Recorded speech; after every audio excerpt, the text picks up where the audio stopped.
can see something here. I see a box and a red wall. There we go. How about that? Yeah, there. There we go. Well, I appreciate you inviting me to come to your Zoom call today. All I can say is congratulations to you, Rob. You are a beast. You and your group are crushing it, as I knew you would. You just keep getting better and better every freaking month, and that is awesome. With that being said, for my transition, I worked at a company before this, and I was a top producer for that company. But what was so intriguing about this company, what lured me away, was the commission that is available with Family First Life compared to where I was at. It was like taking off my rose-colored glasses and looking to see what's really out there in the world, and being amazed at how high the commission levels are over here. That to me was very attractive. And I thought about it. I was thinking, man, if I would have been over here and wrote that much business, I would have made more than double where I was at. So coming over here, it was a breath of fresh air for myself. And it was just a whole new way of thinking that was bigger and better. Love the leads, love the training that comes with it, but of course, love the commission also that goes with working with FFL. Right, Ron? I mean, you're an entrepreneur. You've got other businesses outside of life insurance. So when you see an opportunity, just your business sense has to go off and be like, this is the place I should be building a business. Exactly. So looking at the opportunity here, it's like I see the smoke coming out of the smokestack on the train, and I see the wheels starting to turn, and I feel like I jumped on just in time. It's like looking back, and people said, man, if I would have had invested money in Bitcoin or Yahoo or Google or whatever, things would be different. This is exactly the opportunity that's here that Sean Mike has provided for us. And it's up to us to grab that opportunity and move forward with it full force. What I love about this opportunity here is that there's never a bad time to get into it. 2 years ago when I started, the environment looked very different than it does today. And I keep asking myself, is it ever going to be too good to be true? Are we ever going to recruit too many agents? And the answer is just resounding no. We keep coming out with new leads. We keep coming out with new platforms to help our agents be successful and to get the volume in that we need to get. So let's break this down, Ron. So you came on board here. You primarily were working at the previous company. You were at supplemental coverage, final expense too, that you were doing some of, or mostly just like cancer policies and stuff? It was mostly cancer policies. I think maybe 1% was life insurance, though we did sell some. Okay, so when you came on board here, you primarily, I think from when we've talked a lot over the last 6 months or so since you've been here, and you were running mostly final expense in the beginning? Correct. Let's talk about your lead strategy a little bit. And this is geared towards new agents here. So when you're communicating, I want you to talk to me as if you're talking to new agents and the experience that you had. So let's talk about lead strategy for a minute. What were you spending? Did you have to buy leads at your last company? No, it was all door knocking. So it was pounding your fist on the door and getting in and being able to sell that way. It was a different transition for myself because I built that hard skin on my knuckles. But I would rather spend my day in an air conditioned room calling people rather than sweating, going out to the into the heat and the humidity and trying to see if somebody will talk to me. Over here, it's been a blessing because there's plenty of people to talk to you. It's just a matter of you picking up the phone and doing so. Oh, what type of leads are you running now? So I do a mix, and people always ask me that. It's like, what do you use? What do you do? I say all the above. I do mortgage protection. I do final expense. I'm working on annuities. So I look at it as every lead out there is a good lead. It could be 1 month, it could be 2 months, it could be 3 months. I'm starting to find out that on the 2 and 3 months, they're actually a little bit more. I get a little bit more success out of it because not everybody's calling all at once. People forgot, all the havoc of when the first calls go out. People don't want to answer the phone. After 2 months, 3 months, it's kind of silent, and so they're more open to listening to you. And I always call and I say, hey, this is Ron. I'm actually the senior underwriter. Just making sure my agent followed up with you regarding that life insurance request that you put online. And I started that way, and they're like, oh no. And I say, oh, I'm so sorry. David should have taken care of that. Well, my job is to get you that information, and then I move forward with booking the appointment. That's awesome. So let's pause there for a second. So anybody that is not taking notes, either mentally or physically with a piece of pen and paper, let's run through that again. So what I love about what you just said is you find it easier. Let me make sure I heard this correctly. It's easier for you to sell the older instant internet leads because they're not getting just overwhelmed and bombarded with phone calls. Did I hear that right? That is correct. And what do you say to these people when you call? So for the most part, it's very simple. Hey, hey, Rob, this is Ron. I'm the senior underwriter and I never lie about, that's the benefit center. I used to, and I was like, you know what, I'm lying. What benefit center, right? Sure. So I'm Ron. I'm the senior underwriter with FFL. I'm giving you a call in regards to my agent, David, who was supposed to be following up with you, or, did he follow up with you regarding that life insurance request that you placed online? And if they say no, I'm so sorry. That's why I'm giving you a call. I'm actually the person in charge of making sure you get that information. Now they have me, just keep going. Yep. They have me dispatching your area tomorrow. Do mornings or afternoons work best for you? So you get the sell, you get the awesome at that point. And what's great about that is you're never going to run out of leads, because there are like thousands of 3-month-old internet leads out there. That's correct. Cheap. And what I also come to find out, even on the leads that we do get, that maybe they do not answer their phones, right? We get a lot of those. So it goes back to my previous training of knocking on doors, right? I'll have the sheet of paper, and I'll be, this is you, pretty much. I'm here to make sure you get the information that you requested. You got somewhere we can sit. So you still build in door knocks into your weekly schedule, into your daily processes? Yeah, because I still don't know one agent that has 100%, no shows when they go to set their appointments. There's people that are not going to show up. There's times when I have an hour to spare because they didn't show, so I'll go door knock in the area. Okay. Might as well. I spend money on that lead, so might as well make the best of it. Heck yeah, man. So I just think it's such a good idea to door knock, because if you just make your goal to resolve every lead you get each week, you are guaranteed to be successful in this business. Would you say? Yes, 100%. So your mindset when you approach the week, because today's Monday, right? Today's dial day. It's the back half of the week, of course, because our weeks are crazy at FFL. But on Monday, what is your mindset going into the week? So my mindset starts on Sunday. As a matter of fact, it actually starts the day after our dial day, because I start plugging in and getting leads at that point. But on the weekends, really, I have a Zoom call with my group at 6 o'clock on Sunday. So I'm already thinking about dial day for Monday. So I get my mindset prepared ahead of the game. So when Monday comes, I'm off to the races. And there's even at times where I'm actually dialing on Sundays just to get ahead of the game in that aspect. Get 2 or 3 appointments before Monday comes to begin. It just gets my mind frame in the right place. Yeah. And you're building too, right? You've got a big team. Correct. So what's great about this with FFL, it's an amazing company. The last company I worked at, I was kind of iffy about trying to hire people. Not a lot of people want to go knock on doors, right? A lot of people don't see success doing so. But over here, everybody has the chance to be successful just by picking up the phone and making those dials. When I first joined the company, the first thing I asked top producers, how do you produce so much? What are you doing that's so different that makes you stand out compared to other agents? And every single person told me the same thing. I buy more leads. I buy more leads. I buy more leads, right? And each person that I talk to says the same thing also. You need to go out there and work, because work will equal success every single time. Because you can literally buy your income.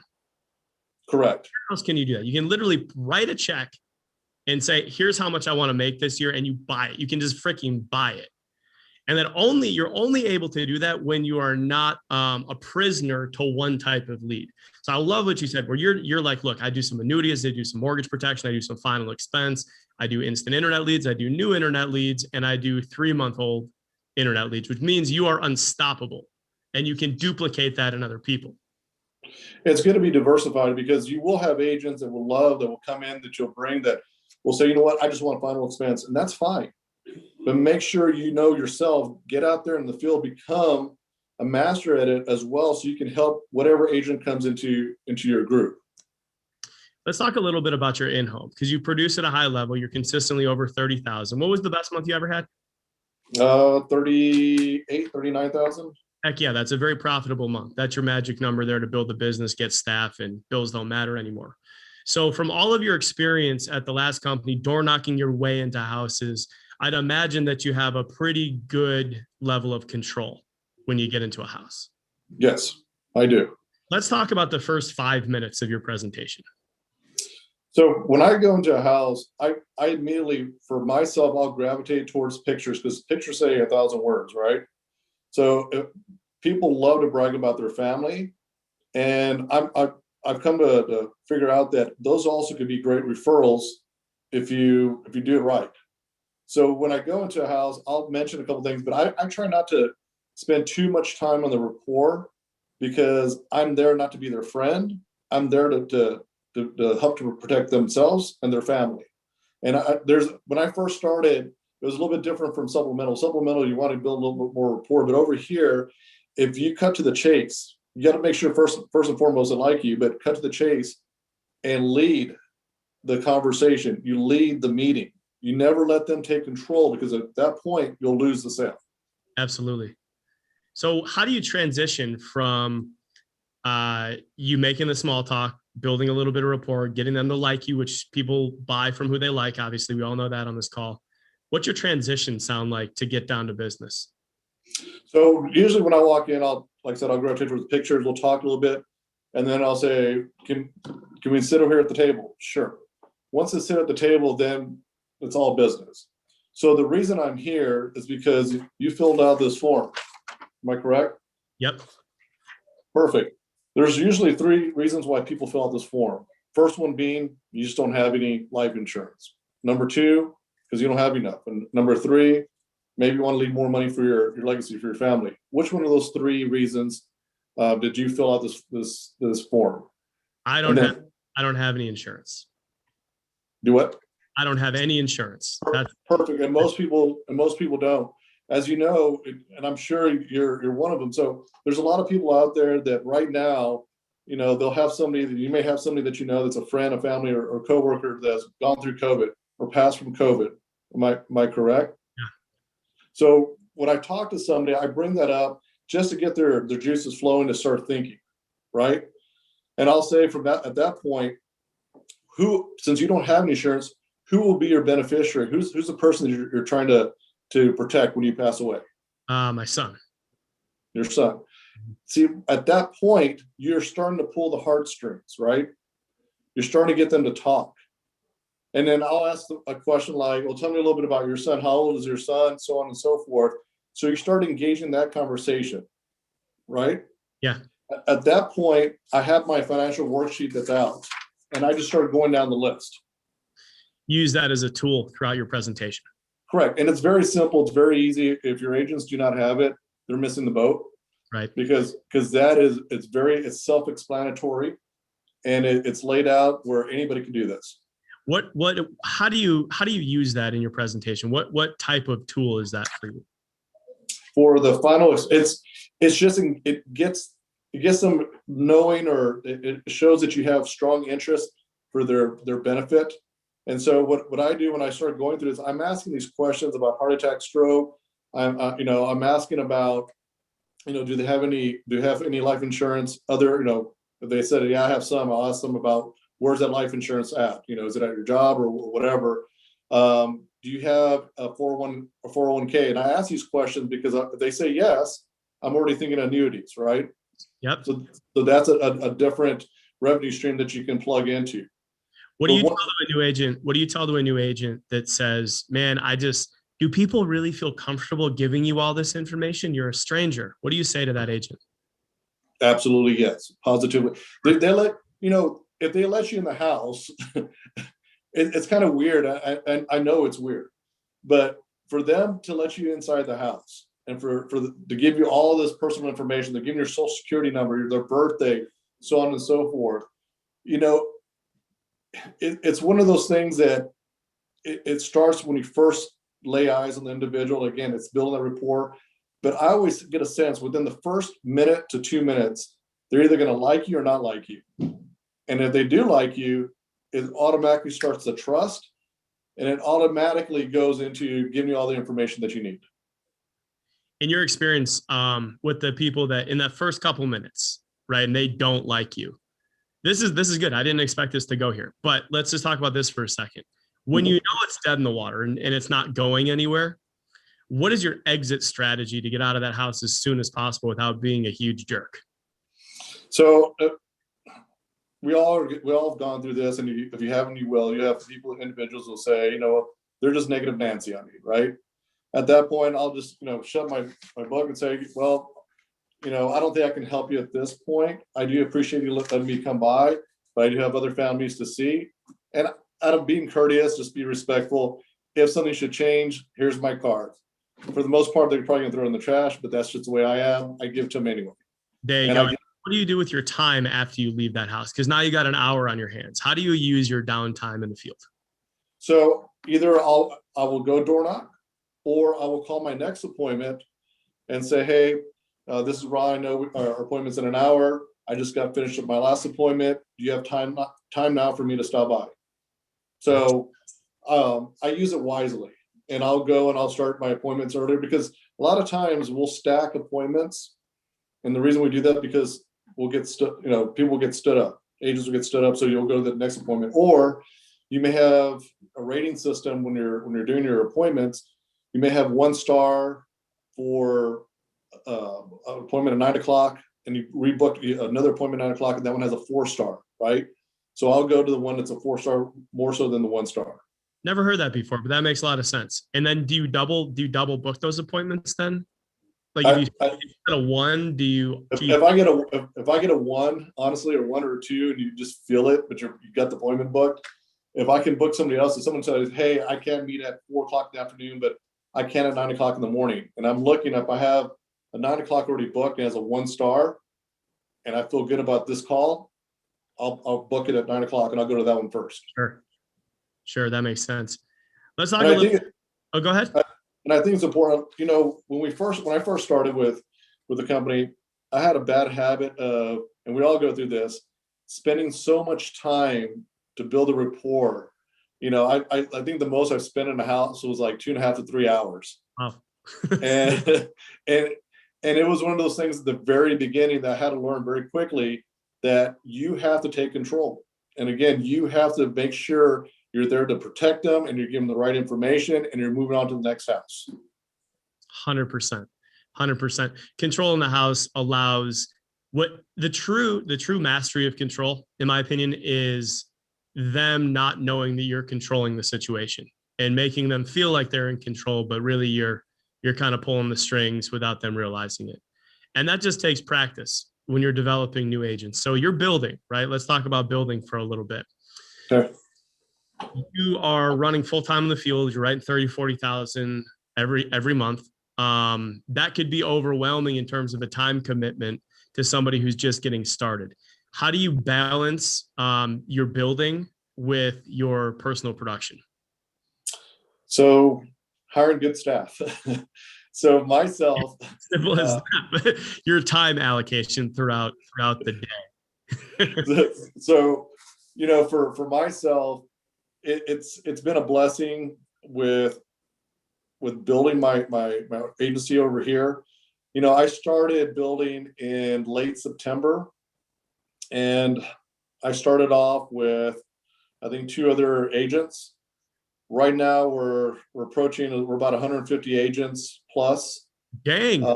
And we're at, this last month we wrote almost 430,000 issue paid. Amazing. And we'll continue to grow every month. It just keeps growing and growing and growing. You know, as we continue to grow, it's getting harder and harder to do the balance of it. I do balance it. If somebody does call me, as soon as I get out of the house, I will call my agent back, or I'll have backup. So I have my leaders that I'll say, you know what, And I told all my agents when they first begin, if you call me, I'm available for you. If you call me, I do not answer. I'm with somebody in the house, but please reach out to my leaders. So I can't do it all myself, right? Right. So you delegate it to the responsibilities to other people in your group that are great at answering those questions as well. That's awesome, man. So you have a situation that it seems like FFL is trending towards, where you have an amazingly supportive significant other. So you and Shelly are building this thing together. Correct. What advice do you have for? There's a ton of guys on this call, girls too, that have significant others that are thinking about getting into the business, either to be running mates with them in the field, or they want to have more of an admin role. Give some advice, drop some knowledge on that. How does that work? How does it work at home and work? Do you separate it? How's that go? So for myself and Shelly, my wife, she balances me and I balance her. So my strong suit is out in the field selling. Hers is being at the office, answering contracting, which is one of the biggest things you have to have control of. Contracting, sending the, make sure the appointments are right with the agents. Any back end work is what she does. Together I consider us a power couple because it's just working out to the best of my knowledge to where we're actually succeeding, and our numbers don't speak for themselves.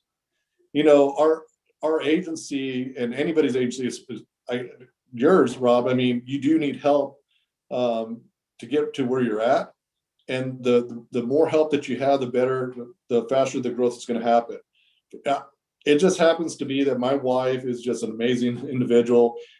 She's been a total blessing, and we are just moving in leaps and bounds because we work so well together. Alondra last night, we had her in my Zoom call, and she talked about her and Josh being a power couple. They're both great out in the field, and so they're selling at a higher rate than I am, but they have their back end, their staff. They've hired staff to handle the contracting. It just depends on the couple. So you just have to recognize where your strengths and weaknesses are, and then if you're considering bringing a significant other into the business, you just have to understand and lay the expectations like, hey, here, my strong suit is going and selling a ton of insurance. I know that you're way more detail oriented than I am, so I need you to handle the contracting part, which is debatably just important as your own personal production, because nothing's if either one log jams. Correct. And it's just it's a blessing all the way around. Do you have any other staff now, Ron, or just Shelly? Actually, we have a full-time staff member that's going to go into recruiting starting on Thursday. So we've gotten to that level. So we have a second person for our agency. It would be Shelly, and then we have Janice coming in to do full-time recruiting. So we're at that point. You make it sound so simple, and you're very calm and chill when you're talking about this. It's awesome to hear the story and the journey. What's an actionable piece of advice that you can leave our group with that they can implement today to better their business? I will say this, as I've said to all my agents, when you come into this business, have an open mindset, be very coachable, and don't try to fix something that's not broken. There's a reason why you have Rob here that's where he's at. He's issued paid over $1 million this past month. Again, congratulations. You have Steve Giordano that's just killing it out in the field, right? So I would true-heartedly listen to the people that are successful, and you surround yourself with those successful people, you will become successful. There's no magic, potion or anything that you can take to make you just climb the ladder, but it does take some hard work. But it becomes like a locomotive. It starts building that momentum, that steam, and all of a sudden you're off to the races. For our group, for Dave Witchard and for Eric Hamadi, I think they're the fastest growing HC owners with FFL, but they're there because of the people they've surrounded themselves with. Great agents that are, like I'm telling you, that are very coachable and just want to be successful themselves. If you guys are successful, Rob's going to be successful. If Rob's successful, you're going to be successful. So for myself, I always talk to my agents saying, everyone are my partners. They're not, by no means, I'm not trying to micromanage them. They're not my employees by any means, but they're there to help us out. That's awesome, man. I appreciate that so much. So Rob. The last bit real quick, I would say this, and I want to make sure. Yeah. Do not wait whatsoever when it comes to recruiting, because there's 4 ways to make money in this business. One is your personal production, right? Number 2 is team bonus. Number 3 is your carrier bonus. Number 4 is the team production. Why wait? And I've heard this before. I'm gonna get my feet wet. I'm gonna learn how to do this. No, you have so many people in your organization that can help you out. It makes total sense to start hiring individuals, help them to become successful, because it's going to help you out. Down the road, your team's going to grow that much faster. You don't need to be a rocket scientist to be in this business. The people that are with you, you have Rob that's with you. He is an amazing individual, knows how to sell. Lean on Rob to get your new agents to come in and to be successful just like you are. So use that to the best of your ability. Do not wait. Start growing today. I'm sure everyone out there has somebody that's sick of their job, right? They're pissed off because they're not making enough money. They envy the people that are going on these vacations, right? They want more in their life. This is it. Get your butt off the chair and go out there and talk to individuals.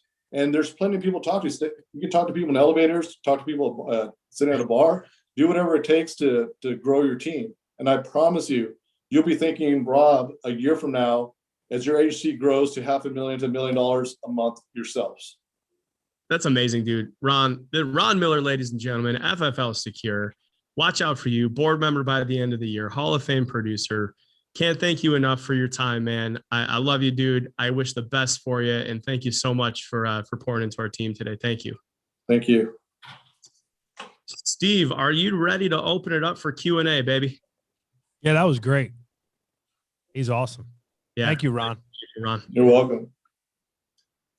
Steve, yes, sir. Best month ever. Number 1 producer in the company. Best month you ever had. What are you fired up about for May?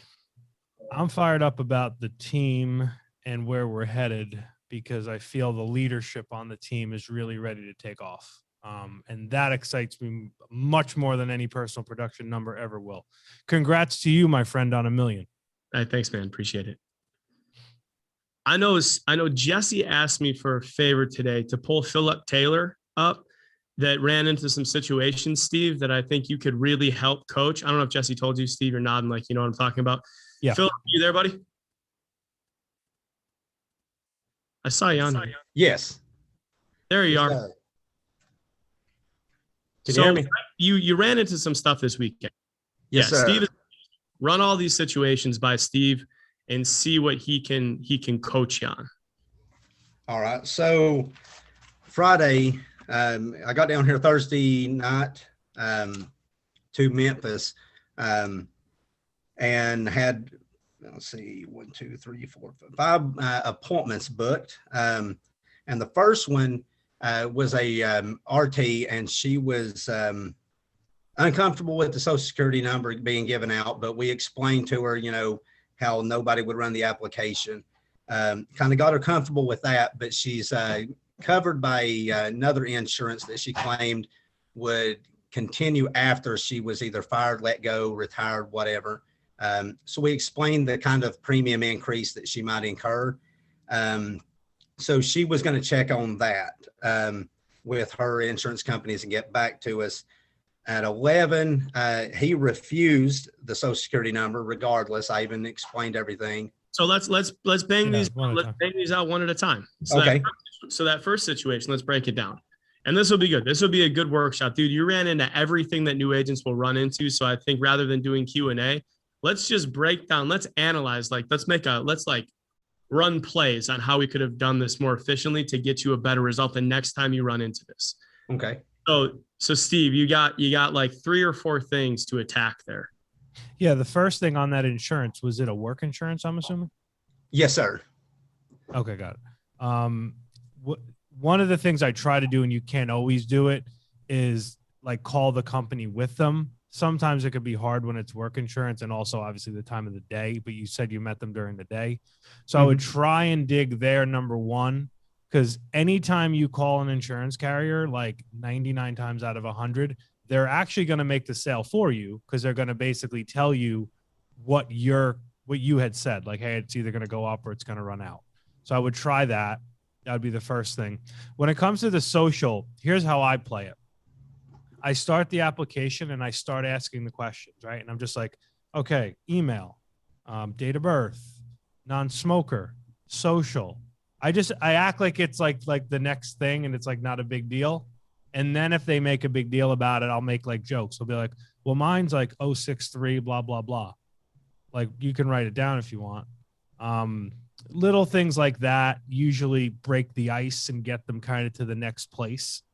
But the biggest key in your scenario is trying to get with what she has. If they really don't know what it is, I would say, hey, let's see if we can get you approved on this. And then from there, we can figure out what you have. That's really the only, leg you have to stand on. Does that make sense? Yes. All right, let's run through number 2. Number 2, he basically was, he had stated that he wasn't comfortable with the Social Security number being given out. Kind of went through the exact same thing, because I spoke with Jesse and he kind of gave me a little bit of the rundown on that end, on how to approach it. And then he stated that he had just agreed to let me come by to see what we was offering, to which, we kind of knew better, just from his phone call.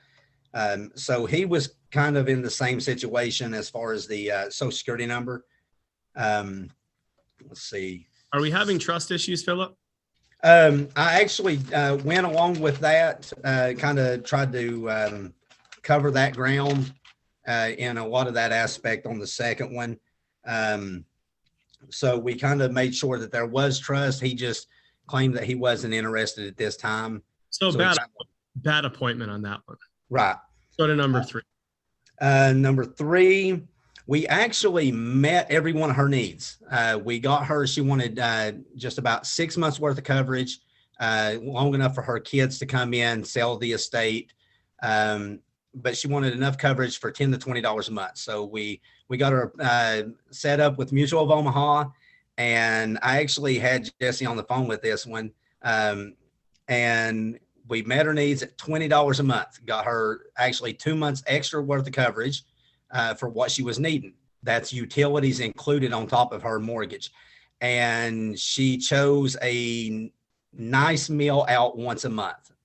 So Jesse actually spoke up and he's like, so you're choosing $20 meal, $20 nice meal a month over protection for your kids and your family. And she said, yes. How do you handle that, Steve? I think the only leg you have to stand on is in the beginning. You have to really touch upon the nerve, and Ron said it earlier, really of why you're there. And you almost have to get crazy serious about death. And it's honestly the hardest thing for new agents. Honestly, I think it's the hardest thing for any agent, but you will find, like I'll say me at this point, a couple years in, like I'm kind of just so like callous to it all, meaning you have to talk about death really, really early and then what it looks like. So then you at least give yourself a shot at the end that maybe she's not going to make that choice of, eating out every whatever. She still might, but at a minimum, it would give you a good practice. So, in the beginning of your appointment, you dive right into the beneficiary. When I book appointments on the phone, one of the questions I ask is, who is going to be your beneficiary? Because now they're thinking it. When I walk in the door, I say it again. Sometimes I remember it, sometimes I don't from the phone call, because then it's real. Asking other certain questions, like Ron had said a good thing there, talking about, hey, have you lost anybody to COVID? If you say things like, has anybody else in your family died? It brings back these emotions of like, financially, what did that look like? Hell, I don't care if you say, what was the last person that you dealt with that died? Because it's going to bring that back, and then it's going to make it more real. And they're going to be like, you know what? You're right. That help, Philip? Yes, sir. You got to get comfortable with yourself in these houses too, because it's never easy to talk about that stuff. And like Steve said, like, dude, him and I have been in the field for like years now, and it just becomes second nature to talk about it, almost like you black out and it's autopilot. The way that you bring things up, the uncomfortable things that you just say, that just becomes very conversational. So get comfortable with being uncomfortable yourself and asking the hard questions, because if you're not going to get a sale, you don't know that until you ask the questions that make everybody at the table uncomfortable that they have to answer. Because if they say, look, yeah, my brother died, they lost the house, and if he would have had this coverage, XYZ would not have happened. If you can get them giving you ammunition, like anything they say, you can and will use against them in the close. Okay. Just like cops say to people that they arrest, you treat them the same. Anything they say, you can and will use against them when they try to give you a bunch of nonsense on why they don't want to move forward with it. Can we put that on a shirt? Marco's been trying to get merch. We can put those together. Philip, what was the next one? So the next two were actually no-shows. One, he was working about 30 minutes away. And even if he had gotten there within that time frame, it would have kind of threw everything else back. But the fourth, he actually was working at a firehouse. He had to go out of town, and then he was just getting back into town about 45 minutes away. The last, and they both got my contact information, and I've tried to reach back out to them also. The last one, it was a couple on Friday, and they actually wanted $125,000 worth of coverage each for less than $150 a month.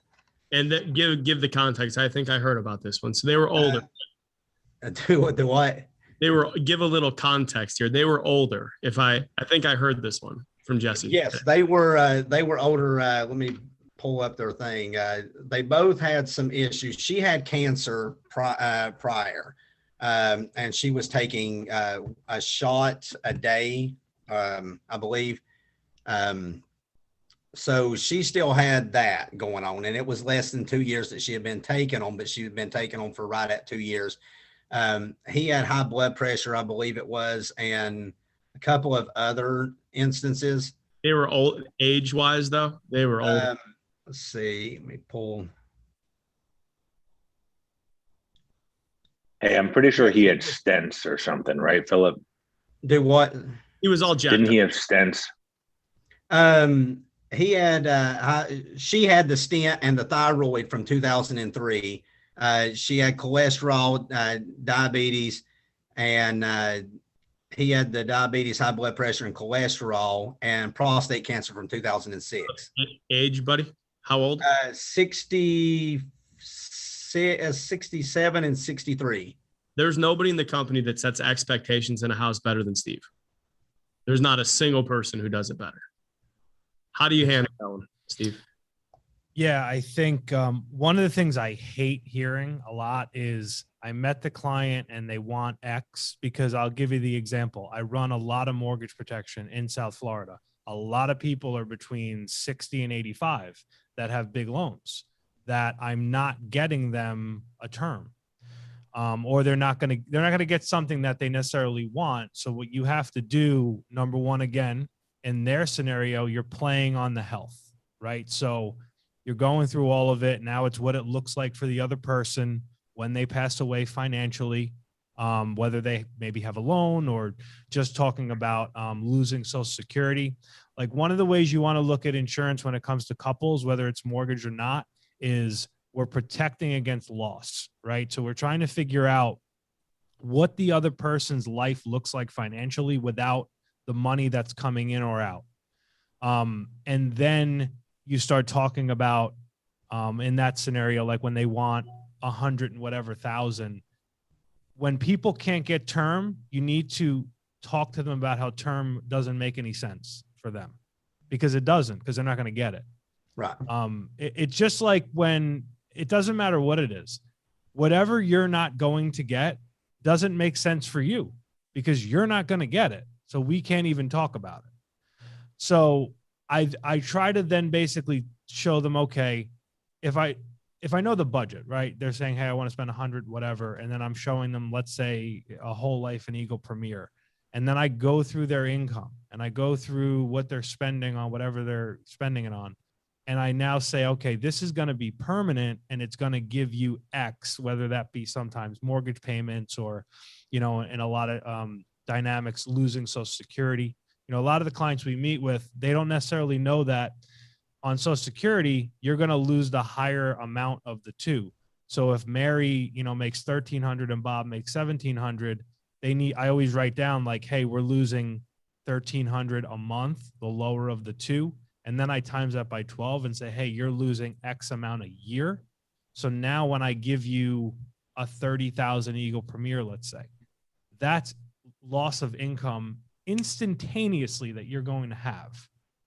And I'll ask them, what will you do when you lose that income?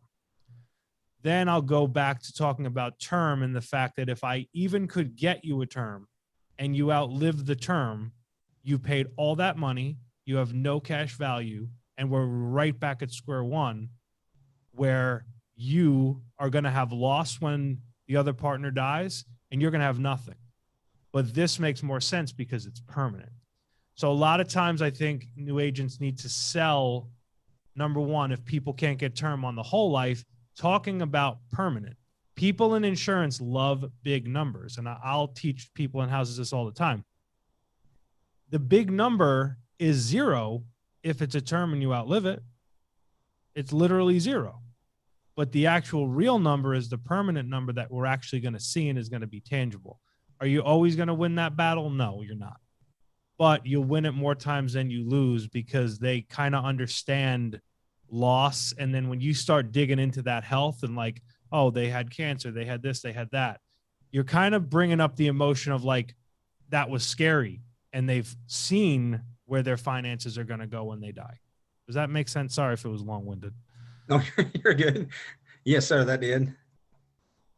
That's the best thing you can possibly do is that when you're selling, and this is just the piggyback, Steve nailed it. But when I was in the field and when I was dealing with these older people, I'm like, look, I can show you, and I'd love to show you something that'll cost more than your mortgage, but I'm probably the only salesman out there that's going to show you something that's going to cost less that makes the most sense for your situation. But you're going to try to cover this term if you even qualified for it, and your mortgage is $800 a month. Between the two of you, you're paying $950. That makes no sense.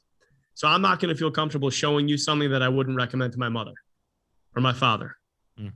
What I would show is this, whatever this is, fill in the blank, because of X, Y, Z, because it's going to build cash value, because you're never going to outlive it, because it's going to cover you with all these adverse health issues that you have, because if 5 years down the road, you decide you don't want this anymore, or you can't afford it because something catastrophic happened health-wise, you can cancel and cash out some of your money.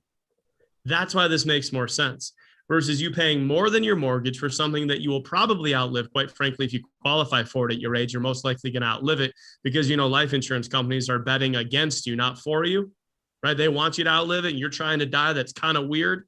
If you take the other kind of coverage, you're just buying peace of mind. You're not betting that you're going to die in the next 10 years. Follow me?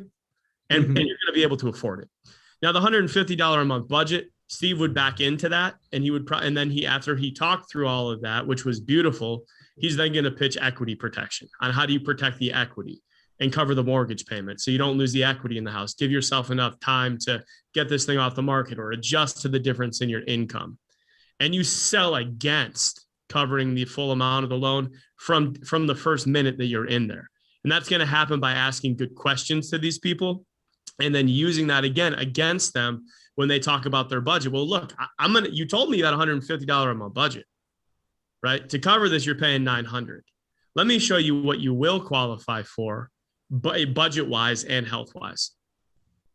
And you got to get comfortable with that, telling people what they need to hear, not necessarily what they want to hear. Okay. Did you have any other sits or was that it? Had one, they basically, they didn't really need the extra. They was just looking into it. And then I just actually got back from one, and he actually was just at the hospital with his son. So they had a kind of an emergency. So he said it wasn't looking good. So he's got my information. So he's going to give me a call as soon as he finds out how that goes. Sure. Again, more. phone issue on that one, and and extenuating circumstances, we can't really coach you on that. Mhm. How many leads did you buy for the trip in total? Let's see. I bought out the Friday night. I bought out the last 11 instant leads, and I had 30 before that. That they had 36. That was prior to that. I've been door knocking Saturday in between, and I've got a few that I'm going to be doing after my second appointment, unless I get done early on the first one. Here's what I love. You're doing all the right things. You just haven't seen the fruits of it yet, but like when you meet, let's say now you meet with that guy who had his son in the hospital, whatever, like that's a sale, because it's like every week you always find the people that actually had something traumatic happen in their life that are just like, yep, come on over. I need this. Let's do it now. And you're doing all the activity to find those people. Traumatic events equal sales. Yep.